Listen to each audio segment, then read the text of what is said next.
POV, you fell asleep first at the sleepover. But seriously, this one's really sad. But it's got time travel, so that's cool. The movie starts with a butterfly quote by Chaos Theory, and then we see a man write a note while hiding from someone. He writes to whoever finds the note, telling them that if he is rip in peace, it means that his plan didn't work. But he hopes to go back to the beginning to save her. Sounds like a simp. Now it's 13 years earlier and two kids ride down the street on their bike, while another kid is on his lawn playing with his dog. Then his mom calls him over, and they talk about how his dad is never around while his friend's dad is. Relatable. She drops him off at school, but before she can leave for work, her son's teacher stops her. Apparently her son Evan wants to clap people for a living, according to a picture that he drew, but the poor boy can't remember drawing it. She takes him to a doctor, hoping that he hasn't inherited his father's illness. The doctor runs some tests, but the results won't be ready for a few days, so he suggests to the mom that Evan start journaling. What looks like the next morning, Evan is faithfully journaling and having breakfast while his mom is on the phone. But then we get back to Evan and he's holding a knife like he is ready to start that career. His mom gets him to change his mind though, but in the next second, he doesn't remember picking up the knife. She drives him over to his friend's house and they have a dad. This dad has two little kids and a video camera, and he is more than happy to have Evan, provided he can keep a secret. Uh-oh, I think we all get the point here. Moving on. Back to the hospital, the results are out and Evan doesn't have whatever his father does. The doctor says that the blackouts might be stress related, but the boy's just 7, says his mother. Why would he be stressed? The doctor says it might have something to do with not having a father, especially considering that the last time the blackout happened was when he was visiting those friends. If he only knew what was really going on. The mom concedes that this might be possible because Evan has been pushing to meet his father, so they arrange to have a meetup with his dad in a controlled environment. His dad is in a psychiatric hospital. One minute, Evan is having a sit down with his father as they discuss smiles and hair. The next minute, his dad is going full 50 Shades of Grey mode. The guards manage to pull the dad off of Evan, and then they clap him, the dad, because he didn't calm down. They hold a funeral for him, and then it's 6 years later. Evan is an edgy teenager now. He smokes, hangs out in the basement with his 3 friends, and the soundtrack is edgy too. Evan is also an artist, and he's drawing one of his friends, Kaylee. Then, her younger brother Tommy finds dynamite and says they should go blow things up. By the way, Kaylee and Tommy are the kids of that dad. They bully their friend Lenny to put the explosive in someone's mailbox, and next thing we know, the kids are somewhere in the woods and Lenny looks unconscious. They manage to get help somehow, and then Evan's mom comes around and asks the other kids what happened. Tommy tells her a made-up story, but she asks Evan for the truth. Evan tells her that he doesn't know what happened because he blacked out, but she thinks he's making excuses. He manages to convince her though. Back home, his mom is talking to someone on the phone while he tries to journal what he remembers from the incident. Apparently, the last thing he remembers is covering Kaylee's ears with his hands. Go figure. As he's journaling, he runs out of ink and goes to look for another pen. That's how he comes across a box labeled with his father's name. In that box is his grandfather's death certificate, among other things, which is how he finds out that his grandfather had the same issues as his father. Next, we see him lying on a therapist's couch, and the therapist is trying to help him remember what happened in the woods. It's a whole affair and he still doesn't remember much. The 3 kids decide to go to the movies where Dumb and Dumber is showing. In the theater, Tommy strongly warns his sister to stop feeling sad. And then when Evan tries to find out what happened that day, he warns him not to ever bring it up. Through all this, Kaylee looks really sad and her gaze seems permanently fixed on the floor. So Evan asks her if she's okay, but she just leaves him without giving him an answer. In the theater, Evan is causing a nuisance, but Kaylee is uncomfortable with what's on the screen, so she leaves. Maybe it's because it's not Dumb and Dumber. Evan follows her, of course. Then one thing leads to another and they embrace. But Tommy comes out right at that moment and is not excited about what he just saw. He looks like he's about to do Evan some serious damage as he charges forward. I guess he was jealous. Alabama moment. But a bully breaks his stride, tripping him so that he falls. Tommy then transfers his aggression to the bully, beating him to a pulp. As he's being carried out of the theater by 2 security men, he smiles sinisterly at his sister and Evan. Next, we see Evan's mom doing the dishes when the news comes on. From the news, we hear that the town was just rocked by vandalism and the police have not been able to determine what the motive could have been or find out who the perpetrators are. She then goes to pick Evan and Kaylee from the movies, and right after she drops Kaylee off, she informs Evan that they are moving. The next day, Evan and Kaylee decide to go and encourage Lenny to come out for fresh air. He just came back after days of being away in the hospital, and he only agrees to go out with them because Tommy's not with them. As they are walking through the woods, they follow a trail of smoke and it leads them to Tommy in a junkyard. He just burnt a car and is trying to burn Evan's dog as well. As the 3 of them try to stop Tommy, he knocks his sister out with a plank and then knocks Evan down. Lenny, on the other hand, just tries to be invisible. With nobody trying to challenge him, things heat up with the dog.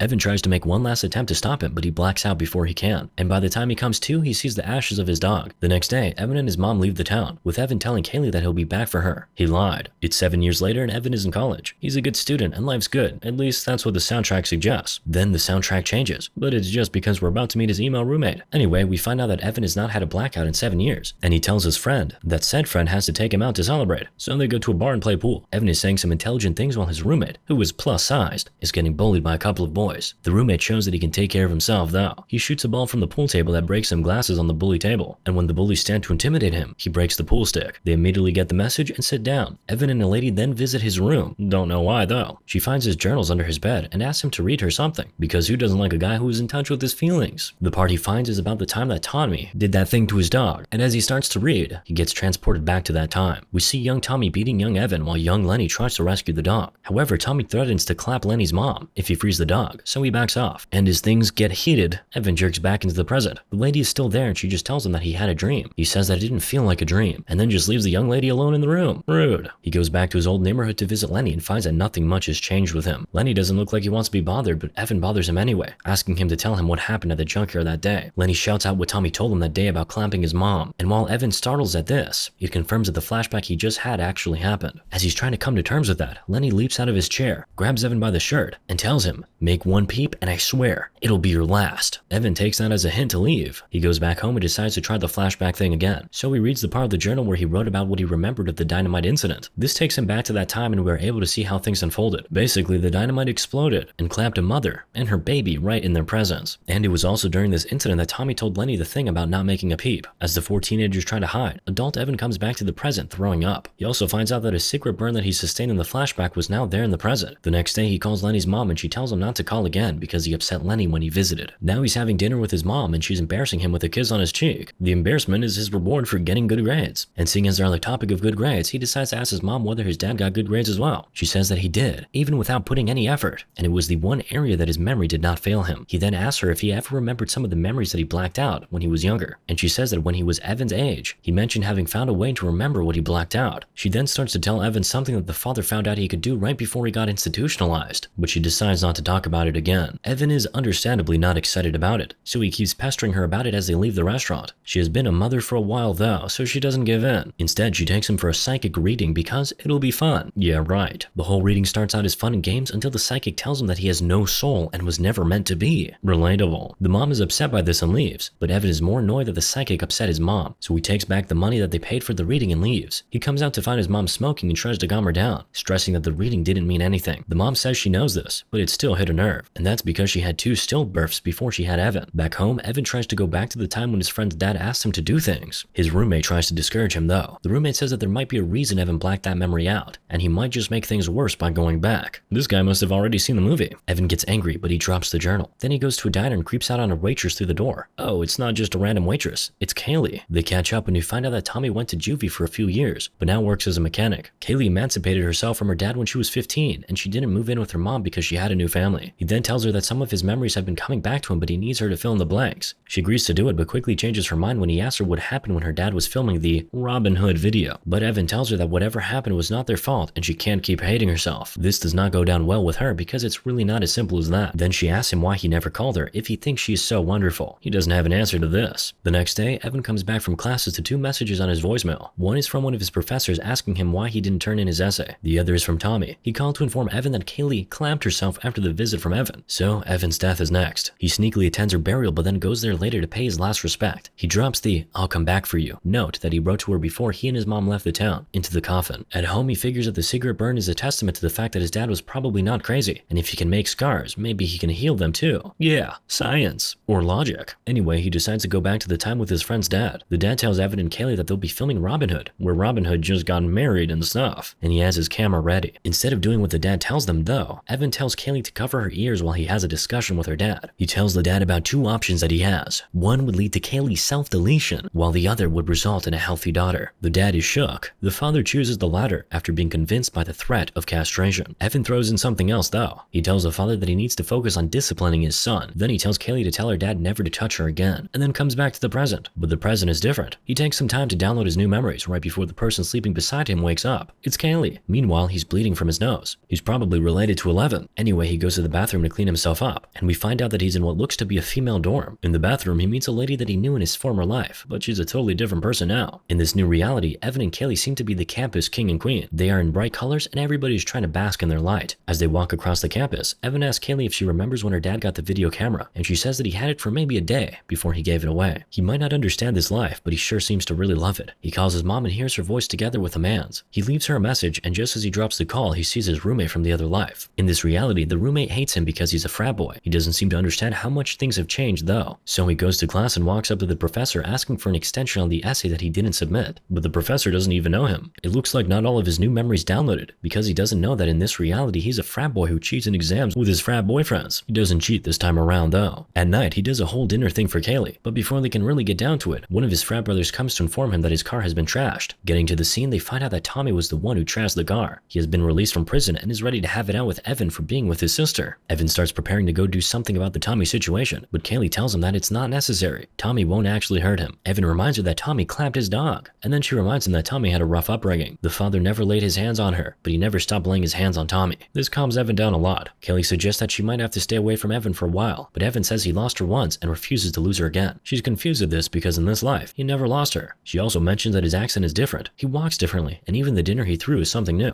As they argue about what's new and what's not, Tommy finds them. Tommy's not happy that everybody loves Evan, but nobody loves him, so he beats the crap out of Evan with a bat. Evan is armed with pepper spray though, so he uses that to disarm Tommy, and then claps him. Kaylee had already called the police though, and they arrive right on time to move Evan to prison. Come on, it was self-defense. His roommate in prison is a man who loves Jesus and loves his neighbor, so he gives Evan some advice on how to survive. Wholesome. One of those days his mom comes visiting. She informs him that his lawyer might be able to get him out on self-defense. See, I knew I was on to something. He asks her for his journals, but she's only with 2 of them. The rest are in storage. Evan is not happy about this, but his mom tells him that he needs to concentrate on the case instead of some journals. He asks about Kaylee, but it looks like Kaylee doesn't want to be involved with him anymore. Typical. With his journals, he tries to make it back to his cell, but the prison bosses want to play. One thing leads to another, and one of them beats him up, but he is saved by a warden. They all disperse, but not before the top boss informs him of what would be happening that night. And at night, 2 prison wardens come to pick him up and deliver him to the higher-ups. The next day, those guys read his journal to the entire prison, and Evan decides that he's had enough. He asks his roommate for his help, telling him that that's what Jesus wants. And to prove it to the roommate, he goes back in time to mark himself. The marks appear in the real world, so the roommate believes him. Next, we see Evan approach the guys that have been disturbing him, asking them what he can do to join their group. Well, all he has to do is get on his knees. He kneels down to do just that, but stabs the boss in the nuts instead. He also claps the other guy in the chest for good measure, and as he is doing this, his roommate comes in and helps out with the other guy. He also helps to hold off the other prisoners that are trying to enter the cell, giving Evan enough time to go back in time. He has decided to go back to before Tommy clapped his dog, and this time around, he makes sure that they are armed before they meet Tommy. He finds a weapon and gives it to Lenny. He knows that Lenny is guilty about killing the woman and her baby, so he believes that Lenny would feel better about himself if he rescued the dog. There's no need for Lenny to rescue the dog though, because Evan is able to convince Tommy to not harm him. But just as Tommy releases the dog, Lenny goes sicko mode, and by the time Evan comes to, he's in his original room. There's the normal memory download, and from that sequence we find out that Lenny was committed to a mental institution. This time around, he bleeds too much from the memory download and then blacks out. Should have upgraded your RAM. So his roommate rushes him to the hospital where he gets an MRI scan, and the results are not pretty. His brain has basically been reconfigured after all the back and forth he has been doing. He has jammed about 40 years worth of memory into his brain in just 1 year, and his brain is no longer the same. Evan's mom is very bothered, but Evan himself seems fine. Oh, that's just because he wants to steal the doctor's access card. The keys take him to Lenny's room where he's lying still. He tries to encourage Lenny to speak, and then he finally does. Lenny blames Evan for giving him the weapon that he used to clap Tommy. Then he says that Evan should be in his position instead. So Evan knows it's time to leave, but he doesn't leave the time travel thing alone. This time around, he decides to go back to the time that he met his father in the psych ward. He asks his father for help to fix the mess that he has created, but his father warns him that he'll only make things worse if he keeps trying to fix them. Evan doesn't listen to his father, like many children. Then his father decides that clapping him is the best solution, but as he tries to do that, Evan comes back to the present. He goes to the restaurant where Kaylee used to work in his first life, but she never worked there in this version of his life. So he goes to her dad's house, roughs him up a little, and asks him where to find his daughter. Turns out Kaylee is a substance-addicted, sussy worker in this reality. He takes her out to a diner and tells her everything that has been going on with him. She doesn't believe him though. She thinks he just wants to get into her pants. To prove that he is telling the truth, he reveals her quirks to her, like how she loves the smell of skunk but hates cilantro. It looks like he's getting to her. Then he tells her that in one of his lives, she was happy with him, and she points out to him that his story is flawed because she never would have been in a sorority. It looks like Evan is starting to get that he makes things worse by trying to change things. But Kaylee insists that he go back and prevent the mother and her child from dying. Maybe that would make everybody's lives better. He goes back home to find his roommate doing the deed on his bed. But once he shows how angry he is, his roommate and the girl get the gist and leave. Then he goes back to that time before the dynamite went off. Tommy saves the mother and her baby, but Evan gets caught in the explosion. When he comes back to the present, his roommate is Lenny. Lenny's girlfriend is Kaylee, and Evan is built different. He bleeds too much from the memory download, and his friends try to take him to the hospital, but he refuses to go. Then we find out that Tommy is religious, and Kaylee and Tommy decided to stay with their dad instead of their mom because Kaylee liked Evan. We also find out that she still kind of likes Evan and has thought of what their lives till death would be, even though she is with Lenny. She's faithful to Lenny though. Evan still goes ahead to shoot a shot, but she just embraces her boyfriend instead. So Evan decides that this life is not worth living, but Tommy doesn't allow him to self-delete. They go to the hospital and we find out that Evan's mom is battling lung cancer because she became a chain smoker due to her son's condition. He tells her that he can change things, but she thinks he's acting crazy, which reminds her of his father. He doesn't mind being seen as crazy if he can change things though, so he decides to go back and do it. it. But of course, he makes things worse. In this new reality, Kaylee is ripped in peace, and he's in a mental institution. What's worse is that the journals don't exist in this reality. In fact, his doctor tells Evan that Evan has created a disease that does not exist, that he keeps talking about being in college, prison, and a double amputee as a way of coping with clapping Kaylee. Same thing happened with his father. He always asked for his photo album even though they didn't exist. The doctor tells Evan's mom that Evan has damaged his brain irreparably, but Evan is more concerned with watching home movies and bashing into locked doors. Now we're back where we started. Evan is writing that note to whoever finds it while his doctor and hospital security are looking for him. Also, we now know that her is Kaylee. Not exactly a surprise. He manages to make it back to when he was in his mom's womb, almost clapping his mom. As a fetus, he thinks about when the psychic told him that he has no soul, about when his mom told him that she had 2 miscarriages before him and thought he wouldn't make it, and about when Kaylee told him that she stayed with her dad because she liked him. Then he self-deletes his fetus self with the umbilical cord as one last-ditch attempt to make everything right, which is probably what the other kids did too. They probably went through similar ordeals, and that's why she had those 2 stillbirths. Oh my god. His mom is initially devastated, but everything else is right with the world. Kelly and Tommy stay with their mom. Evan's mom has another child. Lenny grows up happy. Tommy becomes valedictorian, and Kaylee happily gets married. So, Evan was the problem all along. Who would have guessed? Moral of the story? You're the problem.